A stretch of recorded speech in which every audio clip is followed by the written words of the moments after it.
Greetings and salutations, fellow citizens. This is a safety hazard alert to raise your situational awareness of an incipient problem that has recently come to light, a looming menace that potentially threatens our very right to publicly share beliefs and opinions without undue hindrance or harm. This emergent hazard has been identified as the leftist, aka the lefty, or, in binomial nomenclature, Leftus Hypocritus.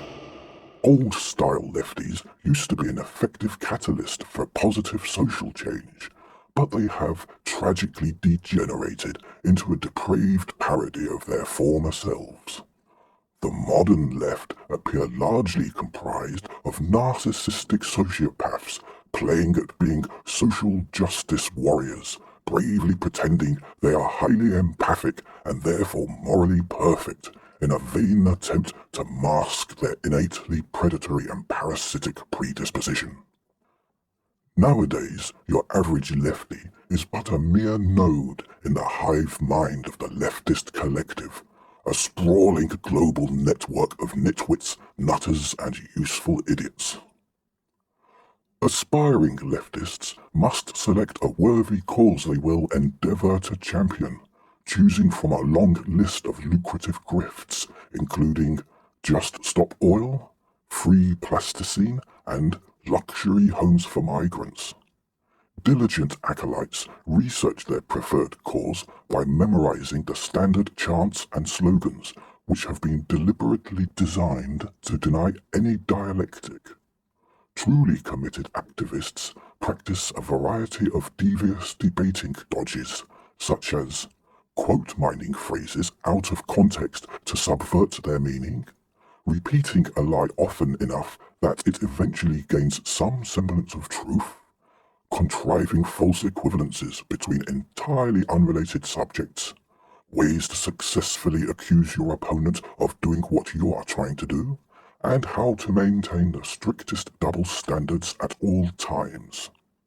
Aficionados learn that the key to success is sincerity, so they must imitate a passable affectation of this virtue just to get by in civilized society. This is commonly known as the hypocritical oath, which all loyal leftists must pay devout lip service to.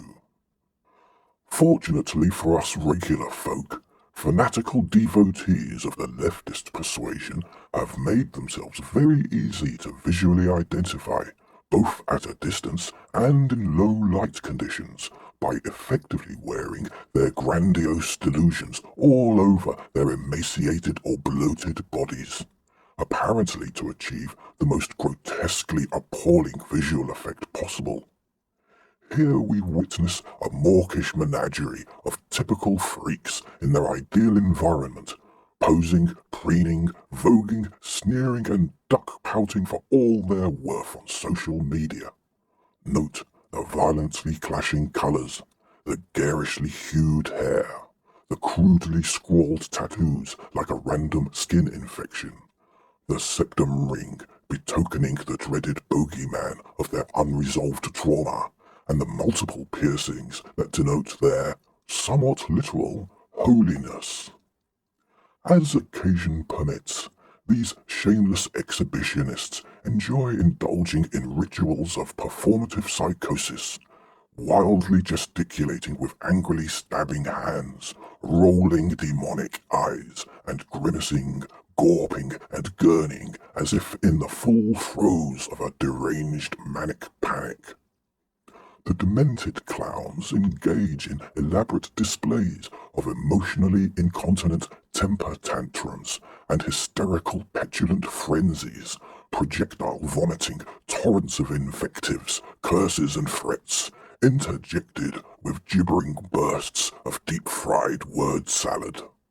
Some cracked actors try faking rapid mood swings, from cutely delighted smirks to fiercely angry scowls, staging bombastic bouts of delirious dry crying and frantic foot stomping to show how truly mad they really are. The more laissez-faire leftists love to sham and scam, stewed in smug hipster cringe, the spiteful snowflakes snugly secure in their safe spaces, idly rebelling against whatever. But these creatures do get extremely engaged and excited whenever they get to gleefully celebrate the brutal slaughter of someone they hate, who dared to say something the vicious bigots didn't agree with. Here we can clearly see the most malicious and malevolent aspect of this deplorable cult, as they proudly wallow in their callous cruelty. In a perfect example of karma running over dogma, there has been a mightily righteous backlash to the disgustingly despicable gloating of these sadistic zombies, and hundreds have been summarily sacked with the words, "If you believe people deserve to be shot for their opinions, don't cry when you get fired for yours," ringing in their ears as the door hits them on the arse on their way out. Having thus identified and characterized your typical leftist, here is what to do if you are unfortunate enough to inadvertently encounter a specimen prowling around in the wild.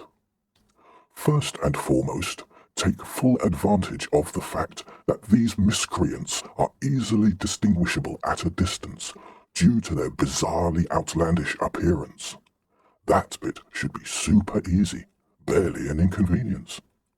Surreptitiously scan your immediate environment and quickly note the position, distance, and trajectory of the rascal, so you've got them in your peripheral vision in case of a sneak attack. Take care not to let them notice that you are looking at them, as this will trigger their hypersensitive paranoia. When unduly provoked by being spotted, the antisocial socialist will usually get right up in your face and shout loaded questions at you. If you try to reply to this impromptu interrogation, they will insist on twisting anything you say into something they can incite some bogus outrage about. You will then be subjected to a barrage of trumped-up accusations and slanderous insinuations, with any response seen as an admission of guilt. The obnoxious rapscallion may verbally tag you, a kind of stitch-up tactic akin to sticking a "kick me" sign on someone's back to provoke an attack on them. This tag is just a libelous label, typically racist, Nazi, or fascist, the scoundrel will use as a phony excuse to physically assault you. To avoid all this unnecessary unpleasantness, simply clock the rogue's position, then just avoid and ignore them. Do not attempt to engage the quarrelsome quibbler in rational conversation, as this can only aggravate them. They will not listen to your arguments, and you cannot reason a radical out of a delusional belief they didn't reason themselves into. Indeed, some hardcore extremists may not be able to actually think in any verbal language at all, but can only cogitate in an endless succession of emojis, which their short attention spans can never successfully link together in any meaningful way. Research is currently in progress to get leftism clinically designated as an insidiously pernicious type of socially acquired psychosis in the next edition of the Diagnostic and Statistical Manual of Mental Disorders.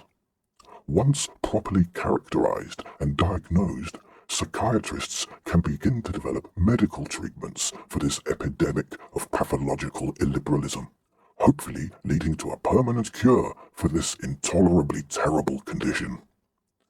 Until such time, please take the wise precaution of updating and practicing those critical thinking skills to augment your psychological resistance to these parasitic mind viruses.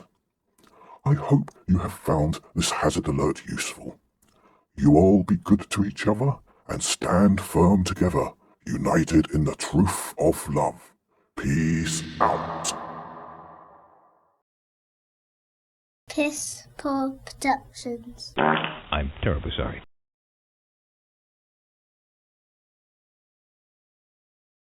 I think we got away with that.